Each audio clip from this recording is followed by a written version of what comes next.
안녕하세요. 네, 반갑습니다. 자, 오늘부터 거시경제학 할 건데요. 이 거시경제학은 뭐 우선 우리 시험에서는 약간 개념 정도 좀 보시면 될 것 같습니다. 그리고 이제 거시경제 관련된 균형식을 좀 보셔야 되는데, 그건 좀 처음에 나오긴 하는데 우리는 좀 중간쯤에 좀 할 거예요. 그리고 약간 뭐 인플레이션과 실업 아니면 더 뒤에 나가서 총수요 총공급 같은 걸 살펴볼 건데 그 정도 보시면 되겠어요. 전체적인 그림을 제가 거시할 때는 쫙 설명을 드린 다음 하는데 여러분들은 그것보다는 책 순서에 맞춰서 보는 게 조금 더 편할 것 같아서 책 순서대로 한번 보도록 하겠습니다. 자, 이쪽으로 오실까요? 자, 우리가 챕터 11장 거시경제학 이렇게 되겠어요. 그래서 11장 거시경제학 이렇게요. 거시경제학에 대한 개관 이렇게 있어요. 여기서 이제 거시경제학이라는 게 뭐고, 그리고 이제 거시경제 관련된 여러 가지 변수들에 대해서 좀 공부하는 거다라고 보시면 되겠어요. 약간 뭐 인문이라고 했는데 뭐 개요라고 할까요? 뭐 이렇게 보시면 되겠습니다. 자, 우선 첫 번째는 거시경제학과 거시경제와 미시경제 차이. 우리가 이제 저 앞에 뭐 경제학에 대해서 설명할 때 좀 말씀드렸는데 다시 한번 체크를 해 보도록 하겠습니다. 자, 우선 거기에도 나와 있듯이 미시경제라고 하면 이게 작을 미자예요. 그래서 하나하나 세세하게 보는 거죠. 그래서 개별이라는 말을 잘 보셔야 돼요. 그래서 개별 경제 주체들의 행동을 하나하나씩 살펴보는 게 미시경제고요. 반면에 거시경제학은 클 것자를 써가지고요. 전체적인 시각에서 이거를 다 살펴봅니다. 국가 경제 전체의 어떤 상황을 살펴보면 거시경제. 그리고 이게 그러니까 숲을 살펴보는 거죠. 숲을 망원경을 가지고 살펴보는 게 거시경제. 그리고 나무를요 하나하나씩 보는 거예요. 그래서 현미경 가지고 살펴보는 게 바로 미시경제. 이렇게 보시면 되겠어요. 자, 그래서 우선 말씀드리고 책으로 갈게요. 자, 우리나라 경제가 이렇게 있으면 이 안에 존재하는 많은 경제 주체들이 있습니다. 이 경제 주체들의 하나하나 행동을 살펴보는 거예요. 나와보세요 해서 당신은 누구십니까? 저는 소비자입니다. 그래서 이 소비자의 행동을 하나하나 살펴보는 거예요. 그래서 효용을 극대화하는 소비자의 행동을 하나하나 살펴보고요. 우리 이제 봤죠. 그리고 당신은 누구십니까? 저는 생산자 기업입니다. 그래서 생산자는 어떻게 행동하는가를 하나하나 살펴봐요. 그래서 이용 극대화로 이렇게 살펴보는 게 이게 바로 어떻게 보면 미시경제학이에요. 당신은 누구세요? 하면 저는 정부입니다. 정부는 빠지세요. 이렇게 했었는데 그래도 정부도 하나의 경제 주체로 들어오게 돼요. 정부는 이제 사실 국민들의 행복을 극대화한다라고 합니다. 그래서 후생을 극대화한다. 이렇게 볼 수가 있어요. 자, 그래서 뭐 물론 시장의 조정 역할 하는 그런 기능도 하긴 하겠지만요. 시장 실패를 치유하는 기능을 합니다. 그래서 미시경제학의 이 소비자의 행동과 생산자의 행동을 쫙 살펴보고요. 이게 이제 사과다라고 하면 사과의 수량 그리고 사과의 가격 하첨차 X 쓸까요? 그러면 이거는 사과의 가격이 되고, 자, 그래서 우리가 살펴본 것처럼 소비자의 효용 극대화 행동의 결과로 얻어낸 게 우하행하는 수요 곡선 이렇게 되고요. 생산자, 기업의 이윤 극대화 행동의 결과로 나타낸 게 공급 곡선 이렇게 보시면 되겠습니다. 이게 이제 미시경제예요.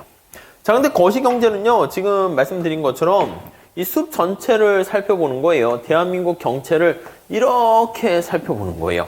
그래서 이거를 한꺼번에 다 아우르고 집계한다라는 표현을 씁니다. 그래서 이쪽으로 갈게요. 이거를 다 집계해서요, 우리가 집계한다라는 표현을 쓰는데요. 이걸 총이라는 말을 씁니다. 총. 그래서 이게 애그리게이트란 말을 써요. 애그리게이트. 그러니까 대한민국 경제 주체들의 행동을 하나하나 살펴보는 게 아니라 경제 전체적인 내용을 한 번에 살펴보는 게 거시경제 같아요. 그럼 그래프는 뭐 달라집니까? 예, 약간 달라집니다. 그래서 뭐가 달라집니까 하면은 여기에는 어떤 개별 상품 시장의 사과 시장 하나만 놓고 봤으면 거시경제는 이거를요 다 합해요. 그래서 여기 쭉 해서 집계라는 표현, 총이라는 거 합합니다. 그래서 Q를 다 더해요. 그러니까 이게 X자가 사과만 있는 게 아니라 배, 바나나, 딸기 뭐 이걸 다 해서 집계합니다. 이렇게 서메이션에서 나타낸 걸요 우리가 국민소득 Y라고 쓸 거예요. 그래서 일드의 약자이긴 한데요. 그래서 그냥 Y라고 그냥 사용을 합니다. 우리가 흔히 얘기하는 GDP 관련된 개념이 여기에 나와 있는 개념이다 라고 보시면 될 것 같습니다. 이렇게 되어 있고요. 자, 그 다음에 여기 보시면 어떤 개별 상품에 여기 나와 있는 이렇게요.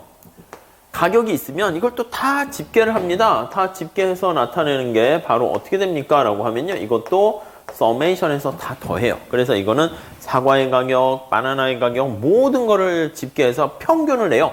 그걸 약간 뭐 큰 대문자로 쓸까요? 요거는 이제 물가 수준이다. 이렇게 얘기를 합니다. 물가 이렇게. 그러니까 이거는 개별 상품의 가격이고요. 이거는 개별 상품의 가격을 다 합친 물가 이렇게 얘기를 합니다. 자, 그렇게 된 다음에 여기 나와 있는 것처럼 똑같은 곡선을 끄집어낼 거예요. 디맨드 곡선, 국가경제 전체의 서플라이 곡선 이렇게 얘기하는데, 자, X축과 Y축에 나와 있는 변수를 보세요. 다 이게 집계했잖아요. 합쳤잖아요. 더한 거예요. 그래서 여기 보시면 A라는 걸 가지고 애그리게이트 했다는 거예요. 이게 집계 총 이 뜻이에요. 그러니까 토탈 개념이거든요. 의미는 다 더했다는 개념이에요. 자, 그래서 이걸 다 더해서 나타나게 된 거. 그러니까 여기 나와 있는 수요 곡선은 그냥 수요 곡선이 아니라 합했다는 의미로서 앞에 A자를 붙여요. 그래서 메커니즘은 비슷합니다. 공급 곡선도요. 이걸 다 합해요. 그래서 그냥 공급 곡선이 아니라 시장 전체 공급량을 다 더한 거. 그래서 요거를 애그리게이트라는 말 써서 AS 곡선이다. 이렇게 얘기를 하게 됩니다. 네, 이해하실 수 있으시겠죠? 그래서 우리가 미시경제학에서는요, 여기 나와 있는 수요 공급 가지고 우리가 막 얘기를 해요. 소비자의 행동, 생산자의 행동, 그리고 균형점을 이용한 시장 전체 얘기 이렇게 하는데, 거시경제는 도대체 어떤 그래프가 가장 대표적입니까? 하나만 그리세요 라고 하면은 이거 AS, AD 곡선이 가장 대표적인 그래프다 라고 보시면 되겠습니다. 그래서 요즘은 이제 경제학 책들도 보면 앞에 무슨 뭐 건물, 돈 이런 걸 막 그려야지 이제 와 신난다 이렇게 하는데, 옛날 거시경제학이나 미시경제책은 앞에 표지를 보면 이런 거 있어. 미시는 주로 수요 공급 이거 그려놓고요. 아니면 미시경제로 가면 뭐 약간 일반균형 모형의 에즈워드 박스 있거든요. 막 그런 걸 그려놔요. 거시경제는 이렇게 총수요 총공급 또는 뭐 필립스 곡선이라든가 뭐 ISLM 이런 걸 그려서 표현하는데, 그렇게 딱 했더니 어떤 현상이 발생할까요? 와, 경제학은 멋있어 이게 아니라 경제학 싫어 이렇게 되는 거야. 그래가지고 수험생들이나 학생들이 잘 안 와가지고 그다음부터 이제 깨달은 게, 교과서들 보면 자 경제학해도 돈 잘 벌어요 뭐 이래가지고 자꾸 꼬시려고 하는데, 그게 뭐 넘어옵니까? 다 처음부터 끝까지 수학으로만 잔뜩 돼 있고 뭐 그렇게 되는데, 그래서 이게 좀 또 바뀌어야죠. 우리가 거듭 말씀드리는데, 지금까지 경제학을 이제 수학으로 해서 많이 하는데, 그게 뭐 사실 우리 인간에 대한 분석은 아닌 것 같아요. 제가 봤을 땐.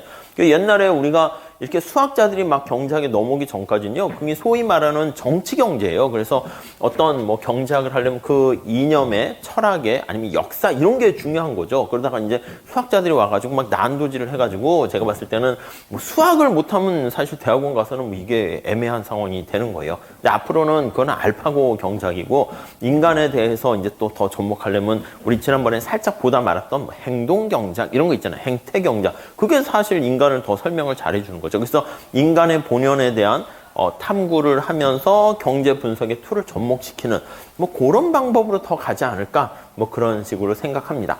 아무튼 정리를 하게 되면 지금 말씀드리고자 하는 것은 여기 나와 있는 것처럼 이렇게 이 그림이 가장 대표적인 경제학의 그래프다라고 생각을 하시면 되겠습니다. 자, 우리 교재로 한번 볼게요. 자, 우선 첫 번째 줄에 거시경제학과 미시경제학은 독립된 별개의 학문은 아닙니다. 요거 두 개는 어떻게 된다? 상호 보완적인 요 두 가지는 이렇게 같이 하나로 묶이는 거예요. 상호 보완적이다 이렇게 되어 있고요. 네, 첫 번째 줄에. 그래서 우리가 이제 렌즈를 현미경을 보느냐 만원경을 보느냐에 따라서 그 분석의 방법의 편의상 이렇게 나눠서 하는 거지, 그냥 뭐 같이 그냥 상호 보완적으로 같이 봐야 되고요.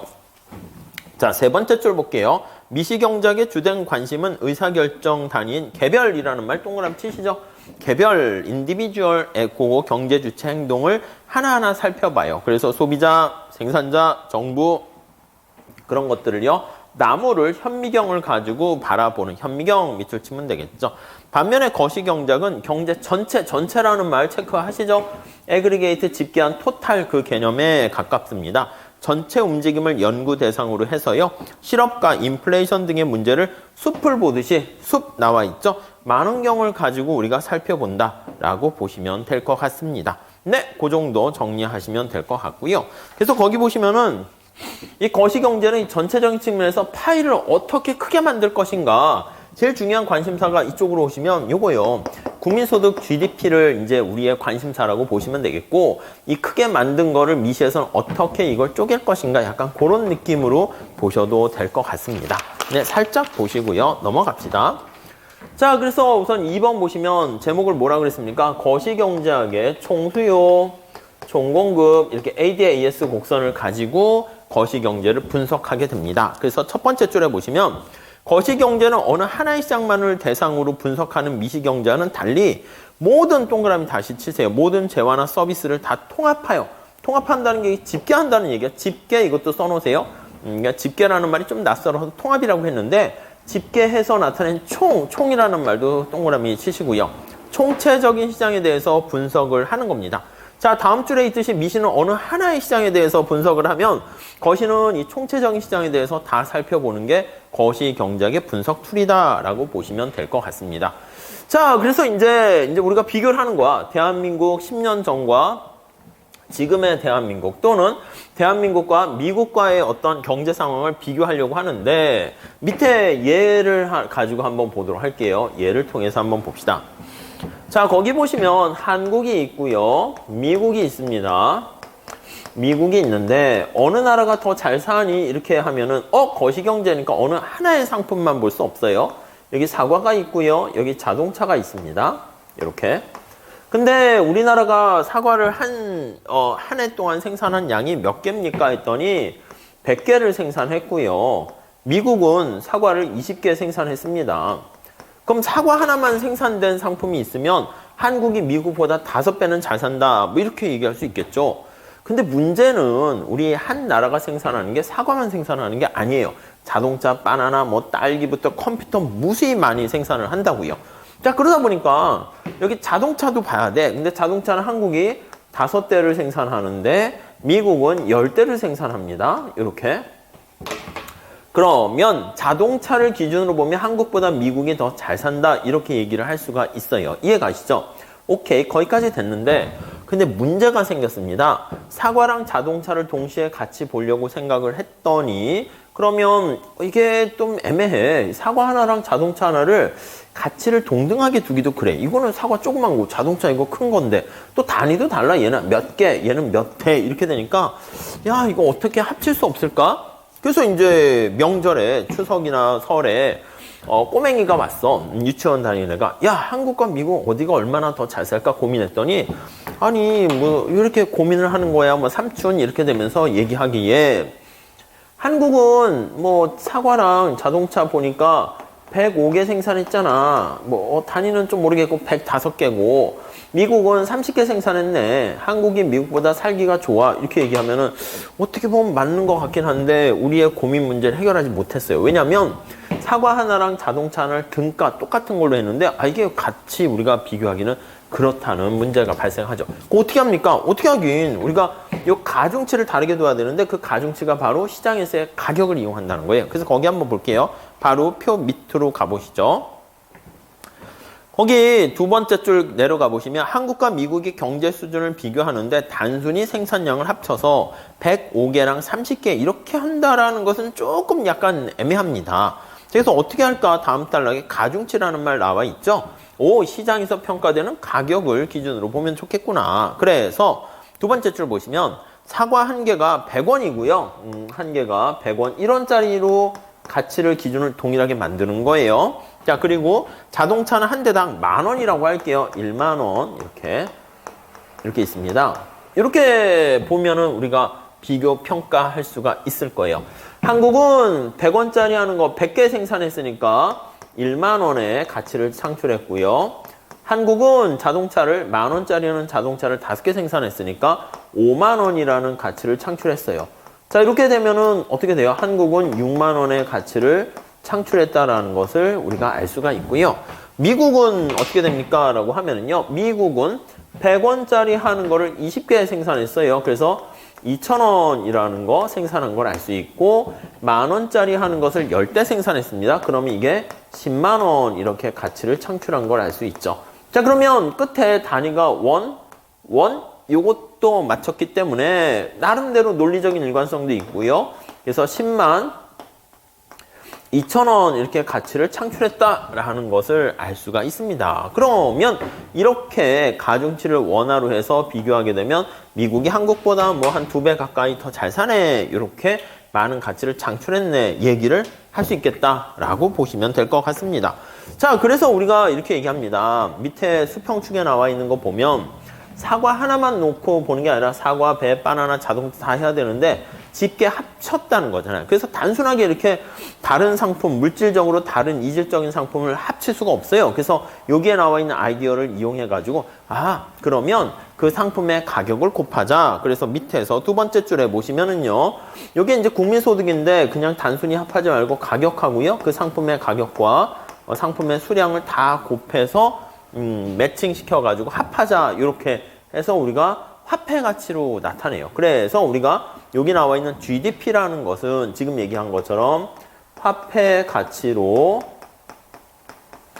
이렇게 환산해서 나타나게 된다라고 보시면 될 것 같습니다. 그래서 뭐 중요한 건 아니지만, 시험 문제 거리는 아니지만, 기본적으로 GDP 개념 우리가 살짝 보시면은 한 나라가 일정 기간 동안 생산한 뭐 시장에서 거래되는 최종 생산물의 화폐 가치 이렇게 표현하는데, 그게 바로 요 원리다라고 살짝 체크해 두시면 좋을 것 같습니다. 네, 그 정도 정리하시면 되겠어요. 근데 맨 마지막 줄에 뒤에서 다시 한번 보겠지만 문제가 하나 생겼습니다. 우리의 진짜 관심사는 생산량이 몇 개 되는가, 자동차가 5개 생산했는가, 이렇게 되는 게 중요한 건데, 자동차 생산한 것을 P 곱하기 Q로 했더니 만원짜리 5대니까 5만원 이렇게 됐었잖아요. 근데 자동차 생산은 그대로인데 자동차 가격이 2만원으로 올라갔다 생각해 볼게요. 그럼 어떤 일이 발생하냐면 2만원짜리 5개니까 10만원 이렇게 되는 거야. 그럼 우리가 화폐 가치로 했을 때, 작년보다 자동차 생산된 화폐 가치로 나타내는 게 5만원에서 10만원으로 증가했어 라고 할 때, 이게 생산량은 5개 그대로인데 P가 올라가서, 그러니까 우리의 진정한 행복은 이 Q가 중요한 건데, P가 올라가서 겉으로만 이렇게 뻥튀기 돼서 올라가게 되면은 아무 의미가 없는 거죠. 그러니까 우리가 이제 학교라든가 이런 거에서 성적 평가할 때 상대평가인데, 너 점수 몇 점 받았니? 라고 했더니 이제 사실 100점 만점인 줄 알았어요. 근데 나 90점 받았지? 야, 잘했네 했더니 알고 봤더니 만점이 200점 만점이었어. 그럼 또 반타작밖에 못한 거잖아요. 그러니까 우리가 요 P라는 거가 사실 우리의 진정한 관심사는 아니고 Q가 관심사인데, 이렇게 P 곱하기 Q 이렇게 해서 나타낸 거를요, 우리가 뒤에 보겠지만 명목 GDP 이렇게 얘기하는데요. 명목 GDP의 단점 뭐냐면 Q가 생산량이 증가하지 않더라도 P가 증가하게 되면은 명목 GDP는 높아질 수 있어요. 그래서 P를 제거한 Q에 초점을 갖게 된 것을 우리가 뒤에 실질 GDP 이렇게 얘기할 겁니다. 그래서 그 뒤에 다시 한번 보도록 할게요. 자, 오른쪽 가보시면, 자, 그래서 어떤 재화 하나만 놓고 본 게 아니라 이 재화 전체를 놓고 우리가 살펴보게 된 것을 거기 나와 있는 것처럼 AD, AS 곡선이다, 이렇게 보시면 될 것 같습니다. 자, 다음 두 번째 한번 상황을 볼게요. 거시경제학의 관심사항 이렇게 나와 있어요. 관심사항. 네, 어떤 것들에 대해서 관심이 있는가? 약간 변수들에 대해서 살펴보도록 할게요. 자, 거시경제학의 관심사항은요, 첫 번째 줄 살짝 밑줄 치시면, 단기적과 단기와 장기로 나눌 수 있어요. 단기에는 거기 나와 있는 것처럼, 약간 물가 안정, 실업과 인플레이션이라고 얘기하면 될 것 같습니다. 그래서, 경기 변동과 관련된 건데요. 경기 변동 이렇게 쓸게요. 경기 변동 이렇게요. 여기는 뭐가 해당합니까 하면 실업과 인플레이션 이렇게 돼 있어요. 인플레이션. 자, 실업이 무엇입니까? 라고 하면은요, 기본적인 개념은 뭐냐면, 내가 일을 하고 싶은데 일자리를 구하지 못한 사람들을 실업자라고 그래요. 그래서 이거는 일자리를 구하지 못한 거고요. 인플레이션은 물가가 상승하는 것을 나타냅니다. 그래서 물가가 상승하면 뭐 어때? 할 수 있는데 우리가 상품의 가격이 비싸지게 되면 우리의 실질 소득이 하락하는 그런 문제에 빠지게 돼요. 그러니까 물가 상승으로 실질적인 우리 상품의 바구니가 가벼워져요. 그게 실질 구매력이 하락한다. 이렇게 얘기를 할 수가 있고요. 그리고 또 더 나가서 실업이다라고 하면 이거는 당연히 고통스러운 거죠. 일자리를 못 구하는 거예요. 일자리를 못 구해. 없어. 이렇게 되는 상황이에요. 그래서 이 두 가지가 우리가 잡아야 할 단기의 어떤 목표다. 이렇게 보시면 되겠고요. 그 다음 이제 장기에는 어떤 게 우리의 목표입니까? 라고 하면 장기에는 우리가 지금 안정적인 상황을 유지하는 것도 중요하지만 경제가 성장해야 된다고요. 그래서 장기에는 경제 성장이 우리의 관심사다라고 보시면 될 것 같습니다. 자, 더 나가서 이게 우리가 폐쇄 경제 하에서는 대내 경제만 신경 쓰면 되는데 거기 국제 수지 균형 이렇게 나와 있잖아요. 그래서 이거는 개방 경제에서 또 우리가 해결해야 될 목표다. 이렇게 보시면 될 것 같습니다. 자, 그래서 뭐 대외적으로는 국제 수지 균형 해가지고 다음 페이지 가보시면 국내 경제와 관련된 여러 가지 지표가 있는데 이런 것들이 다 우리의 관심사들이다라고 보시면 될 것 같습니다. 자, 이거를 살짝 다시 정리할게요. 밑에 그래프를 한번 보세요. 거시경제는 수평축에 이렇게 시간이 들어갑니다. 이게 시간이 들어가가지고요. 거기 보시면 여기가 이제 GDP라고 할게요. GDP. 뭐 실질로 놓으면 좋은데 이제 화폐 금액으로 표현을 해서 나타내요.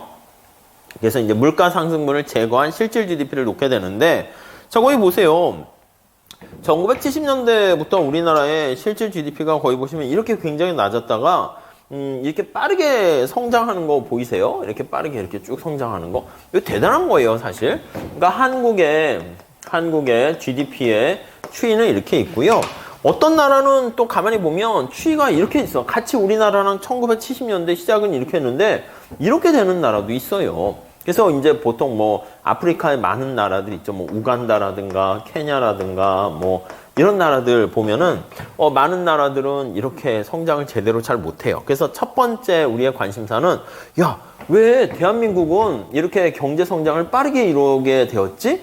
우리가 봤을 때요 보면은 한국 내에 있으니까 아유 야 그게 무슨 뭐 한강의 기적 이렇게 되는데 사실 되게 신기한 게 1900 해방된 다음에 6.25 전쟁 일어난 다음에 1900 뭐 한 60년대 70년대부터 사실 경제가 이렇게 빠르게 성장한 나라가 역사상 유례가 없거든요. 그리고 뭐 무슨 대만 뭐 이런 다른 나라 가봐도요. 싱가포르 막 기업 삼성이나 LG, 현대 같은 이런 우리가 생각할 때 막 애플에게 맞짱 떠서 구글에게 맞짱 떠서 이렇게 할 만한 기업들을 가지고 있나요? 사실 그렇지 않거든. 그냥 최근에는 그나마 빠르게 성장한 나라가 일본? 중국은 워낙 땅덩이가 크니까 비교하기에는 좀 그렇죠. 그래서 이렇게 빠르게 성장한 나라는 진짜 어떻게 보면은 역사상 유례가 없고 대단하긴 대단한 거예요. 그래서 동유럽의 많은 국가에 있는 학생들, 요즘 외국인들, 유학생들 많이 오잖아요. 야, 니네 한국에는 자원도 없고 아무것도 없는데 도대체 뭐 어떻게 해가지고 삼성 같은 나라를 그런 기업을 만드는 나라가 됐냐? 이걸 배우러 한국에 와요. 근데 좀 웃기긴 한 게 우리나라 경영학 이런 거 하시는 분들 보면은 주로 이제 경영학과에서 기업의 전략 성공할 때 뭐 해요? 맨날 뭐 애플의 성공 전략, 아마존의 성공, 스타벅스 이런 것만 해. 좀 웃기긴 하죠. 웃긴 건 아니고 우리나라 기업들에 대해서 이렇게 배우러 왔는데 그 사람들이 딱 왔더니 아니 뭐 이렇게 삼성, LG, 현대 성장 이런 거는 강의를 잘 안 해. 그리고 맨날 외국에서 다 공부했으니까 교수님들이 그런 거지. 야, 그러고 하다 보니까 실망하고 가는 경우도 있다고 하는데 사실은 우리나라 기업이 이렇게 성장하게 된 원천, 원동력 그런 것들도 사실은 굉장히 봐야 되는 거고 다른 나라들은 이렇게 사실은 뭐 그렇잖아요. 그래서 외국에 유학 가거나 뭐 MBA 과정 갈 때도 그러니까 우리나라에 이제 외국에 있는 우리가 알고 있는 그런 기업 하는 것보다 그냥 삼성, LG, 현대 뭐 다니다가 이렇게 쫙 하게 되면 농사 시험도 마찬가지예요. 삼성, 현대 이렇게 다니다가 거기서 뭐 인사팀에 있던 뭐 하던 하다가 농사 자격증 따고 이렇게 되면 할 일이 더 많아지게 되는 거죠. 그래서 아무튼 뭐 자랑스러운 나라이긴 합니다. 그래서 잘 해야 될 것 같은데 그래서 이게 어떤 나라는 시간이 가면서 이렇게 성장하는데 어떤 나라는 이렇게 성장하는 그 원천 비결이 뭐냐? 그게 바로 경제 성장이 되는 것이고요. 자, 그리고 우리나라가 성장을 할 때 이렇게 매끄럽게 성장하는 게 아니에요. 아시겠지만 여기서 이게 잘 나가다가 이렇게 되기도 하고 이렇게 우여곡절을 겪게 된다고요. 그래서 여기 나와 있는 것처럼 이렇게 어떤 이 노란 색깔이 추세선이에요. 장기 추세선에서 이렇게 미달되는 경우가 약간 경제가 침체되는 거죠. 약간 요게 이제 불황이다 이렇게 생각을 하시면 될 것 같고요. 자, 그리고 여기 어떤 추세선보다 이렇게 높아지는 상황이 발생할 수 있습니다. 이렇게 되는 경우는 경제가 우리가 호황이다, 약간 과열되었다 이렇게 나타낼 수가 있어요. 네, 이해하실 수 있겠죠? 그래서 야, 이 추세선을 중심으로 해서 어떻게 침체와 호황 이게 반복되느냐 그렇게 살펴보는 것을 우리가 단기의 경기 변동이다 이렇게 생각을 하시면 되겠습니다. 네, 이해할 수 있으시겠죠? 네, 이렇게 정리를 하시면 될 것 같아요. 자, 그 그림이 살짝 거기 나와 있는 거 알 수가 있군요. 오른쪽에 이제 미국 얘기긴 한데 세계 경제가 미국의 영향을 많이 받기 때문에 그려놨는데 한번 잘 봐보세요. 그냥 우리가 이제 전쟁이 일어나게 되면 경제가 호황되는 경우가 많이 있고요. 전쟁이 끝나게 되면은 와, 싸우자 하다가 이제 한번 휙 이렇게. 그러니까 여러분도 만약에 농사 준비를 하는 과정에서는 막 이제 모든 에너지를 쏟아붓게 되니까 경제가 이렇게 호황되고 힘들긴 힘들지만 뭐 이렇게 쫙 호황이 돼요. 그다음 이제 농사 막상 합격하게 되면 이러려고 합격했나 해서 약간 허탈감이 밀려오는 거랑 비슷한지 모르겠지만 전쟁이 끝난 다음에는 늘 전후 침체가 이렇게 발생하는 경향이 많이 있습니다. 네, 그래서 이 추세선이 경제 성장과 관련이 있고요. 추세선을 제거하고요. 거기 나와 있는 것처럼 이렇게 수평으로 만들어요. 이게 추세선에서의 성장되는 요거를 밑으로 이렇게 제거를 하고 그 다음 거기 그림에 나와 있는 것처럼 이렇게 호황과 불황이 이렇게 되는 거 있잖아요. 요게 이제 바로 우리는 경기 변동이다. 이렇게 정리를 하시면 되겠습니다. 자, 그래서 우리가 관심사항 되는 거 1번 경제 성장인데 요거는 이제 다음 챕터에서 다시 한번 좀 살펴볼 겁니다. 자, 그래서 첫 번째 줄 볼까요? 이코노믹 그로스라는 것은 실질 국내 총생산이 장기적, 거기 하나 밑줄 치세요. 장기적으로 봤을 때 어떻게 어떤 추세를 갖고 있는가 그걸 나타내는 게 바로 경제 성장이 되겠습니다. 그 다음에 추세선을 제거하고요. 추세선을 중심으로 해서 업앤다운 되는 거에 관심이 있는 게 바로 경기 변동이다. 이렇게 보시면 되겠습니다. 첫 번째 줄에 보시면 또는 경기 순환이다. 이렇게 번역을 해요. 이코노믹 플럭추에이션 또는 비즈니스 사이클 이렇게 얘기를 하게 됩니다. 자, 실질 국내 총생산이 실질 GDP라는 표현을 쓰는데 그게 장기의 추세선보다 거기서 이탈되는 거예요. 변동성을 보이게 되는 업앤다운 되는 반복되는 현상을 바로 경기 변동 이렇게 뭐 주관식으로 쓸 필요까지는 없어요. 그냥 경제 성장이 그런 개념이구나. 경기 변동이 뭐 추세선을 중심으로 위아래 왔다 갔다 이렇게 하는 것을 얘기하는구나. 그리고 세 번째 줄에 보시면 추세선보다 이렇게 위에 나와 있는 것을 거기다 붐이다 이렇게 얘기해서 호황이다 이렇게 얘기하고요. 그리고 이제 요 밑에 있는 거를요 불황 또는 붐, 버스트 이렇게 하기도 하는데 아니면 리세션 뒤로 가는 거 아래 공포라고 아마 얼마 전까지 이제 신문에 자주 나왔는데 그게 이제 경기가 침체되는 거예요. 뭐 불황 이렇게 보시면 되겠습니다. 그 불황의 정도, 경기 후퇴라는 얘기요. 리세션이니까 뒤로 간다는 거고요. 경기 후퇴고 후퇴가 조금 약간 이게 정확한 개념은 없습니다. 근데 후퇴가 좀 심화되면 불황이고요. 불황이 더 심해지면 공황이다 이런 식으로 뭔가 강약 정도를 표현하는 단어를 가지고 좀 사용을 합니다. 자, 네 번째 줄 보세요. 현실에서는 호황과 불황이 반복되는 현상이 있어요. 근데 이게 반복되는데 경기 변동 상황에서는 이게 규칙적이진 않습니다. 규칙적이면 우리가 언제 호황이 꺼지고 불황이 꺼질지 다 알면 다 떼동벌게요. 그러니까 얘가 호황과 불황이 반복되는데 이 뒤에 다시 좀 살짝 볼 거예요. 근데 이게 불규칙적이에요. 불규칙적이고 네, 이게 하나의 특징이 있습니다. 불규칙적이다라는 거 보시면 될 것 같고요.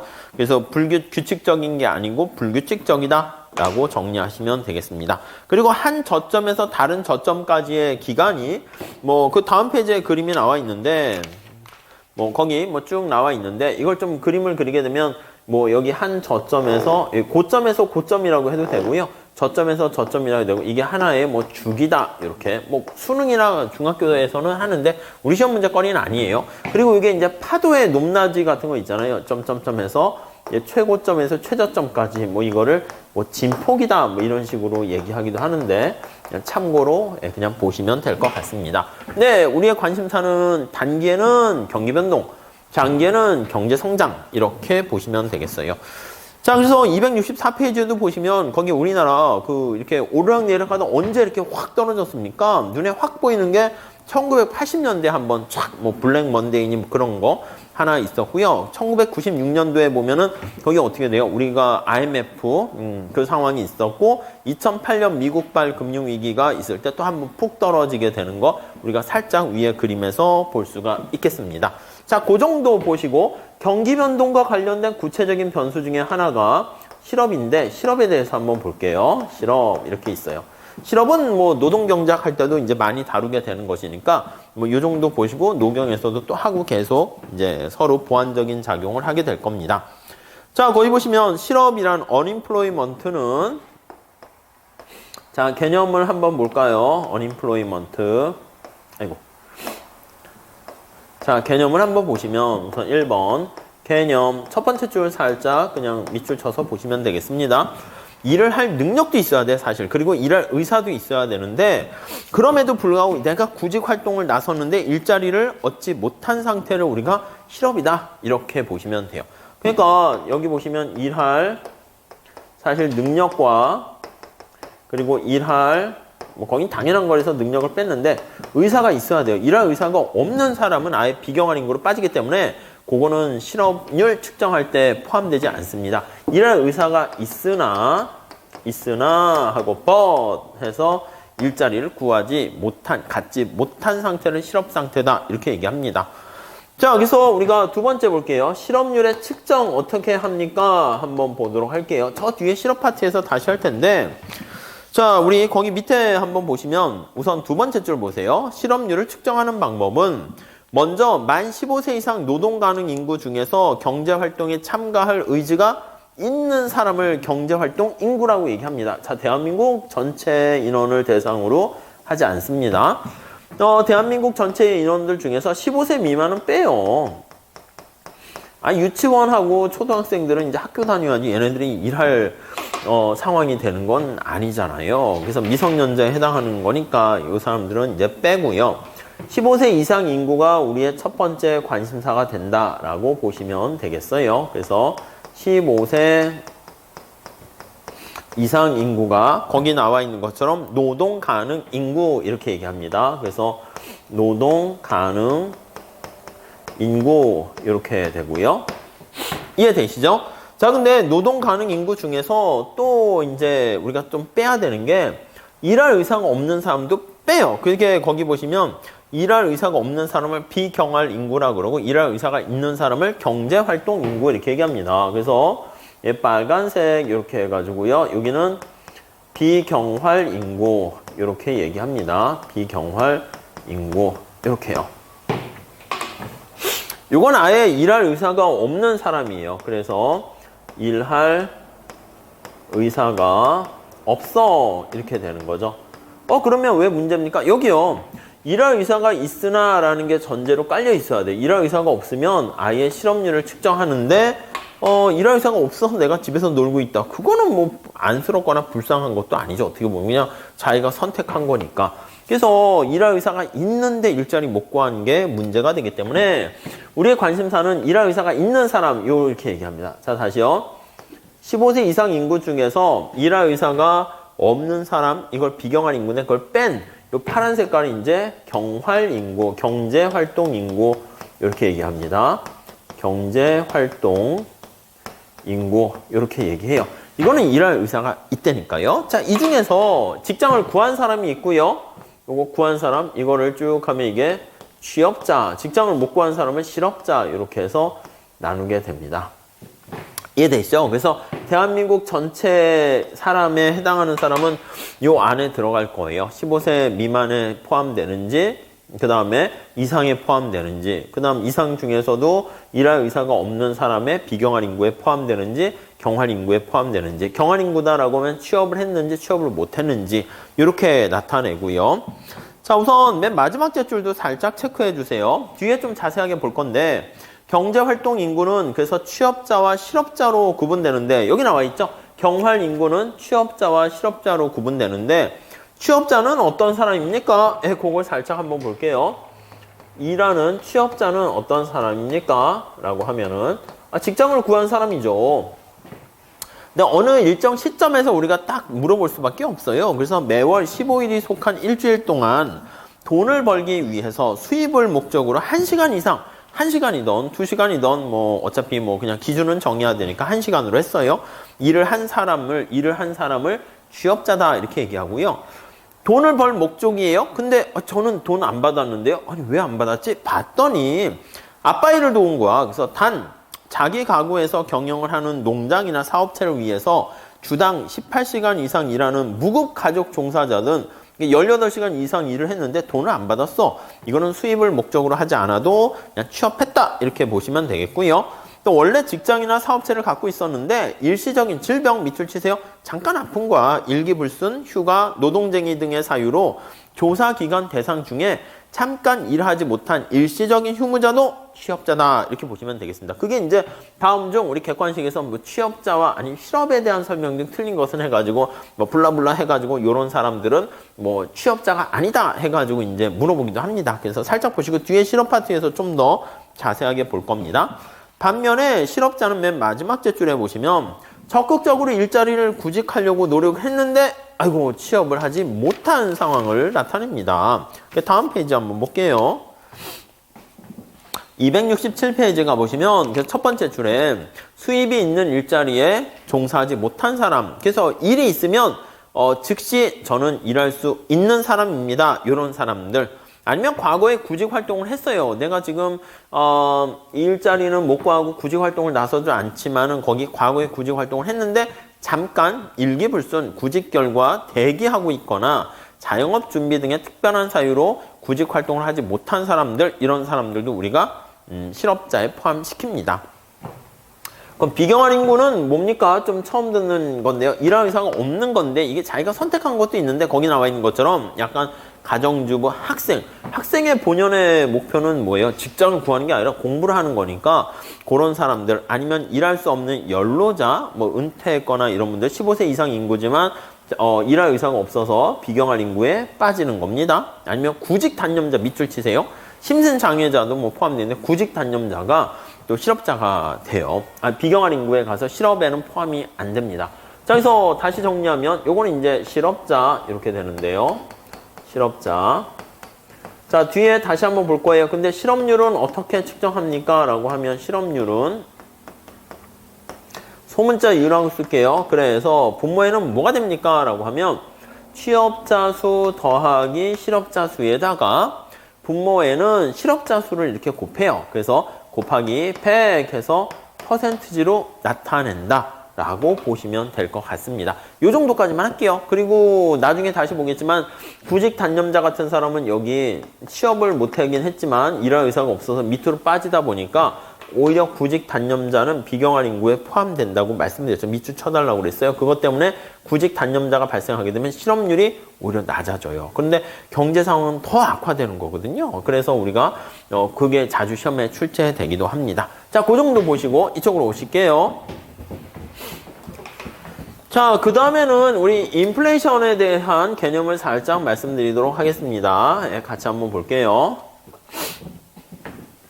자, 4번 볼까요? 인플레이션, 이렇게요. 인플레이션. 이렇게 돼 있습니다. 아이고, 4로 해야 되나? 이렇게 해야 되나? 네. 거기 보시면 인플레이션이란 물가가 지속적으로 상승하는 현상을 얘기합니다. 뭐 객관식이니까 살짝 그냥 보시면 돼요. 물가가 이렇게 상승을 해요.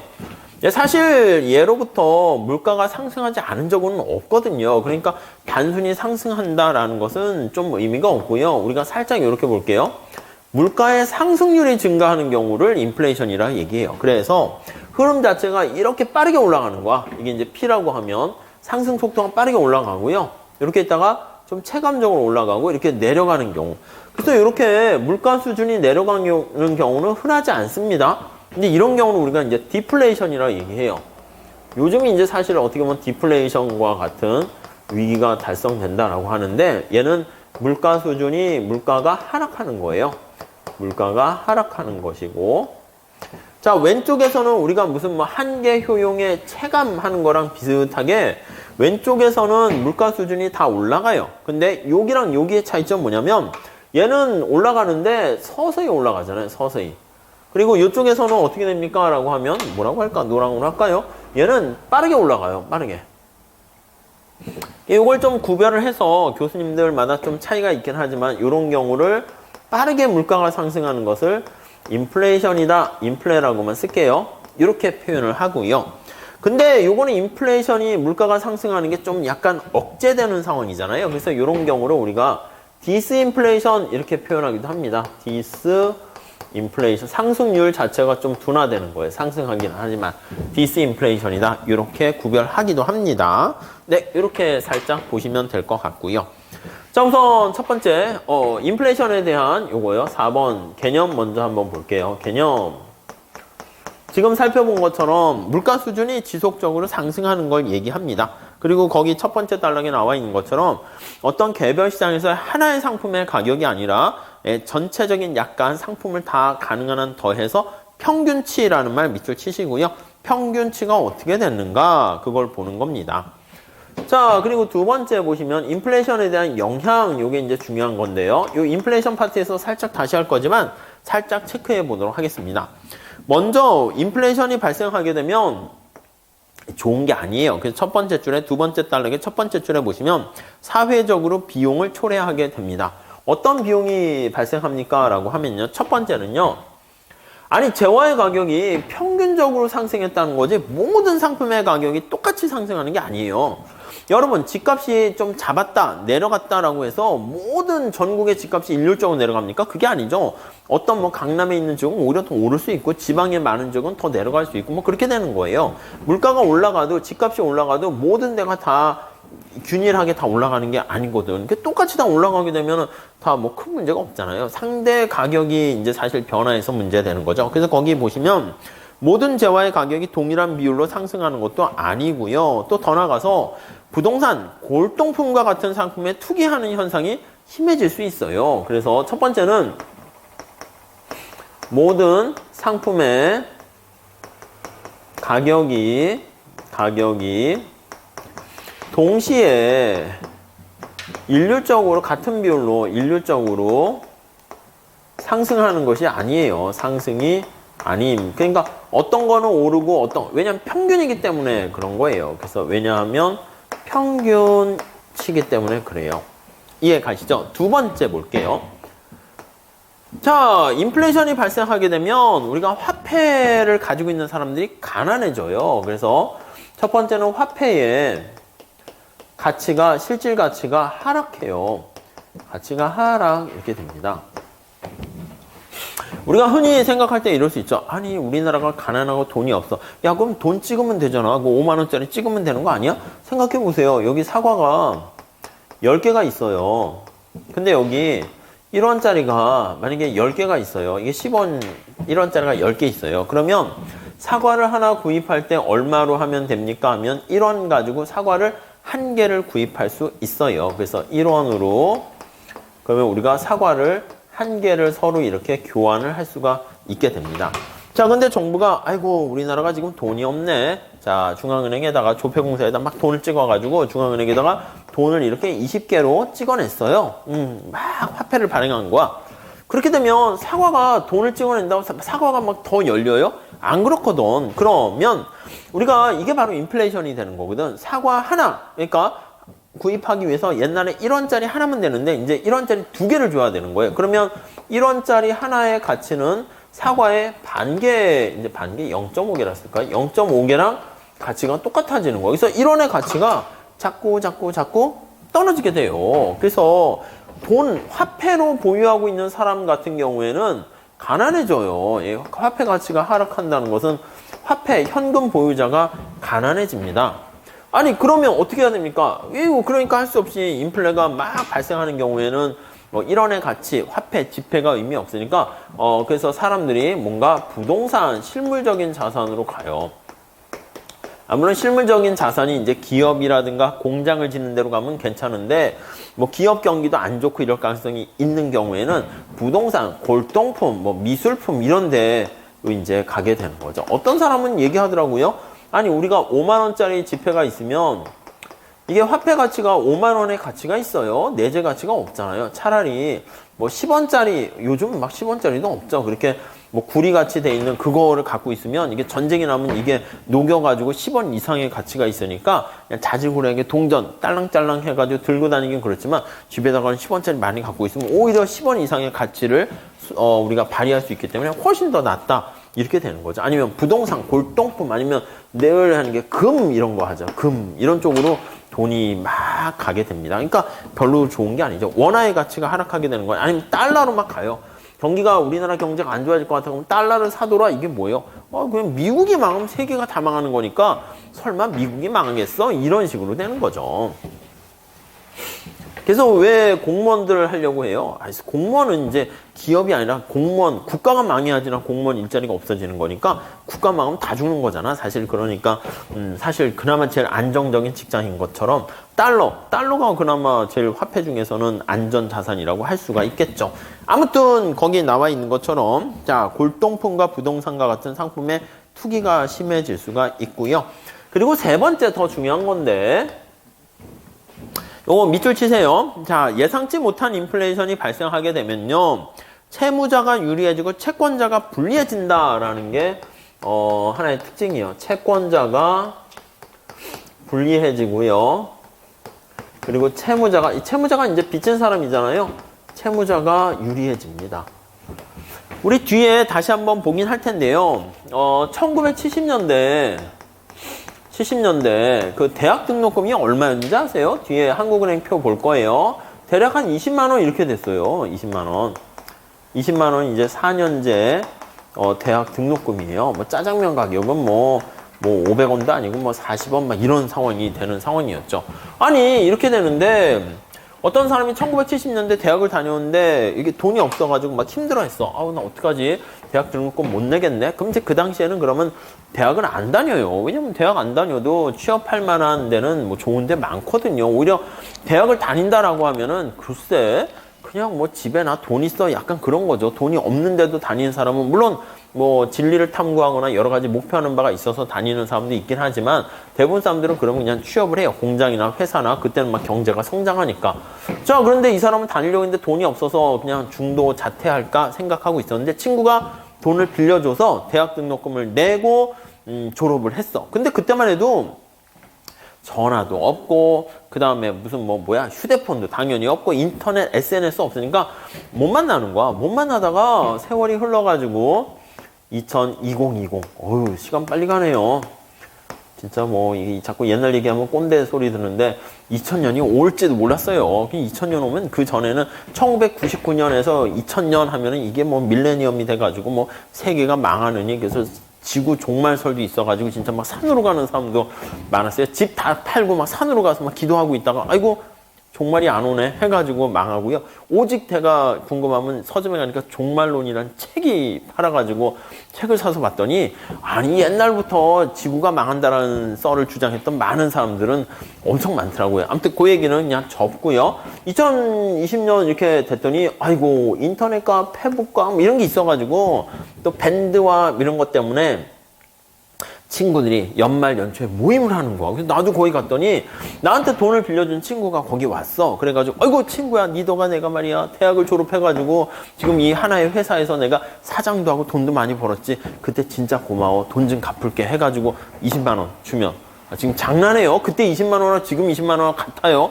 아니지. 그래서 이게 20만 원이라고 하면은 안 된다니까. 근데 만약에 여기다 이자를 쳐서 야 30만 원, 야 이거 40만 원, 2배 이렇게 상 이자 쳐줄게. 이게 차라리 안 받는 이만 못하지. 이게 뭐야? 이렇게 될 수 있잖아요. 그러니까 인플레이션이 발생하면 이게 화폐 가치가 이렇게 올라가는 상황이 발생하면 액면 가치로 내가 20만 원을 빚졌다라고 하면 물론 이자를 이렇게 쳐서 하긴 하겠지만 그걸 제대로 반영을 하지 못하면 이렇게 대충 얼버무려서 계산을 하게 되면 아니 빚진 사람은 유리하고요. 돈 빌려준 사람만 오히려 불리하는 상황이 발생해요.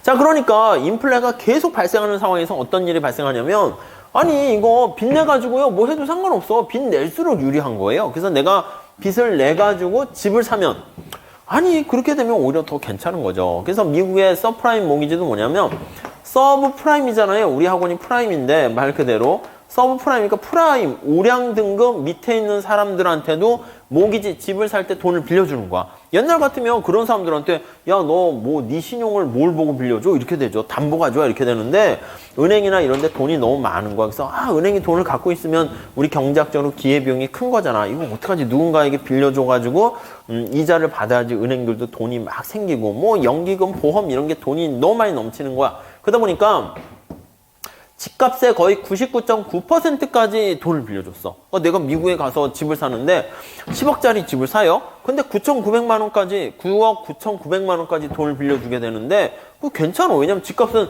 계속 올라가니까. 그래서 집값 올리면 그거 팔아가지고 하면 됩니다라고 했는데 갑자기 이유는 이제 잘 모르겠는 거야. 뭔가 뭐 보이지 않는 손이 작동했는지 아니면 뭔가 불안이 돼가지고요.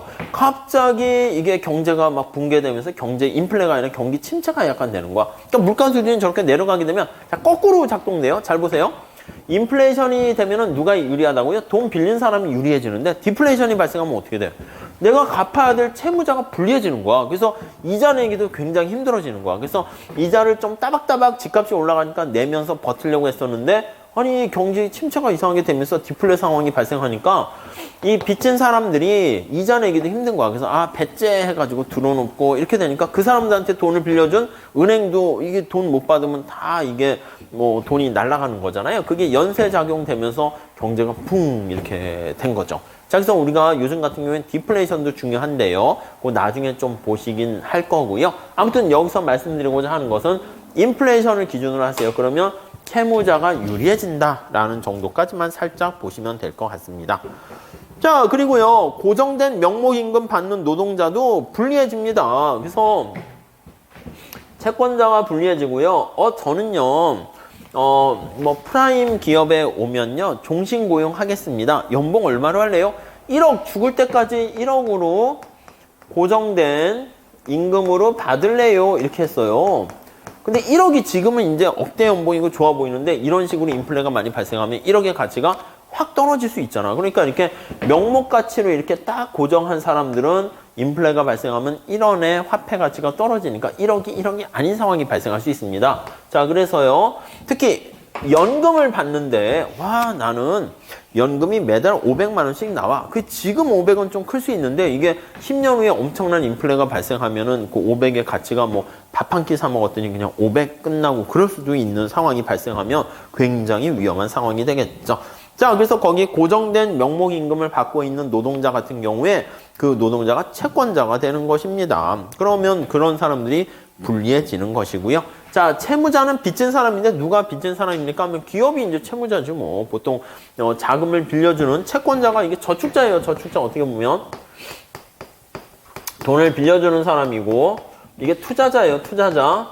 투자자가 이제 주로 누굽니까? 하면 이제 기업이 발생해요. 그래서 우리나라가 앞에서 본 것처럼 1970년대부터 인플레가 쫙 발생하게 되면 채무자가 유리하니까 기업이 많이 유리합니다. 돈을 저축한 사람이 상대적으로 어떻게 보면은 불리해진다. 그런 정도도 보시면 될 것 같고요. 더 문제가 되는 건 뭐냐면 밑에서 네 번째 줄, 세 번째 줄 한번 볼게요. 미래의 불확실성이 커져요. 미래의 불확실성이 증대된다라는 것을 알 수가 있어요. 그래서 뭔가 장기에 대한 여러분들이 누가 어떤 사람이 돈을 한 20년 묵혀두면 아니면 10년 동안 투자를 해주시고 빼가지 않으면 고수익을 이렇게 담보로 딱 이렇게 해주겠습니다. 고수익을 보장하겠습니다. 라고 하는데 미래가 불확실하니까 누가 그런 것까지 합니까? 잘 안 해요. 그래서 이렇게 불확실성이 증대될수록 사람들이 뭔가 새로운 투자 같은 거에 대해서 요게 이제 떨어지게 된다라는 거 보시면 될 것 같습니다. 그래서 맨 마지막 제줄에 장기 계약보다는 단기 계약에 좀 더 초점을 많이 맞추게 된다라고 보시면 될 것 같아요. 자, 요 정도가 우선 첫 번째 우리 거시경제 관심 변수가 되고요. 우리 잠깐 쉬었다가 거기 국제수지 환율서부터 챕터 11장 마무리 짓도록 할게요. 잠깐 쉬었다 할게요.